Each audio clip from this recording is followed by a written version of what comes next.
You literally can be anything as a technologist, as an engineer. But why do you choose to be an automation engineer, an automation test specialist or expert or whatever names and designations we go by? I'm just trying to give an example of my own experience and my own journey. And it's not to inspire anybody, but after 10, 11 years of my experiences and working in corporate life, it only made sense to reflect and introspect and understand that we shouldn't be doing some things, which is why I'm sharing this experience. 2011, when I passed out, got my first placement in a company, was trained rigorously for many, many months, topped the training. I was put into a project which was for testing. Many of my peers, batchmates, same college pass outs would mock me for being in a testing project. Yes, for the first 6 months after my training, I did pure manual testing, as they would say. But it's not just manual testing, is what I would like to call it. It has every element really, from functional to white box to black box to security performance, etc., etc. But we would merely call it as manual testing.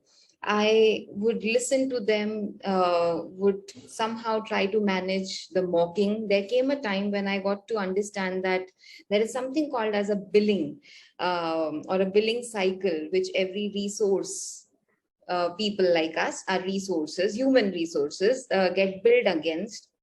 And I realized my per hour dollar billing that was there for that particular project was way more than what I was earning as a salary.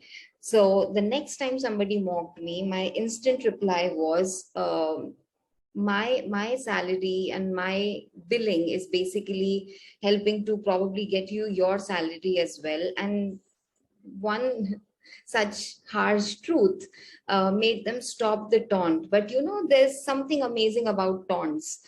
It creates self doubts in us and stays somewhere deep hidden and can just creep out again.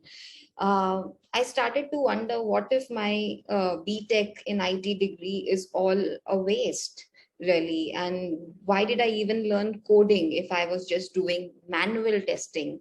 I was really earning a meager salary, as you could understand from my experience, but I felt a weird, unconscious need to justify my salary because I was just doing manual testing. So I went to my manager, the first manager in my life. The first project I was doing greatly at was being appreciated for etc. etc. everything. I went up to him and I asked him, requested him that I could happily do whatever I was doing in that particular project, but I need something to code. I don't mind if he puts me or gets me something to automate, if not a pure development job. And he did recommend me to another US client. They interviewed me. They were searching for a person with 7 8 years of experience, and there I was, 4 years of engineering, 6 months training, 6 months of the project manual testing experience, and there I was automating SAP and SFDC in the same project. And this is way back in 2011, 2012. Yes, you may think I got lucky, and maybe I am, and I'm very grateful that I did that.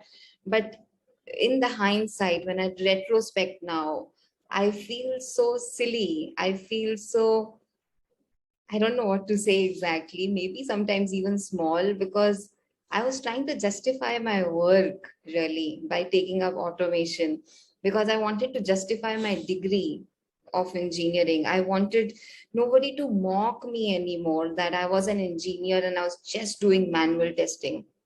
I wanted to justify to my employer and my company that I was doing so much for them, because manual testing isn't considered much of a job. In fact, testing isn't considered much of a job.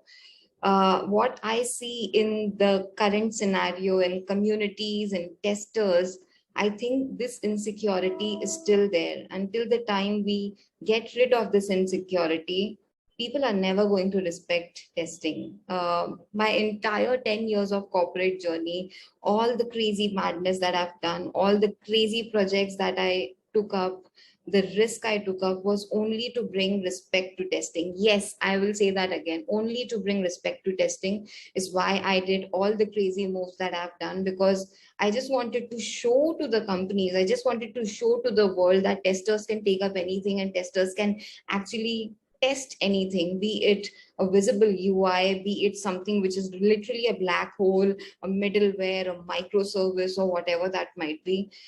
And I'm not quite sure how much I succeeded in proving that, but I literally tried my best. And now in the second phase, in this next decade of my career, I want to break some of our myths, some of our perceptions, and some of these self doubts which are somehow created amongst the testers, which are actually hindering us rather than contributing to our growth.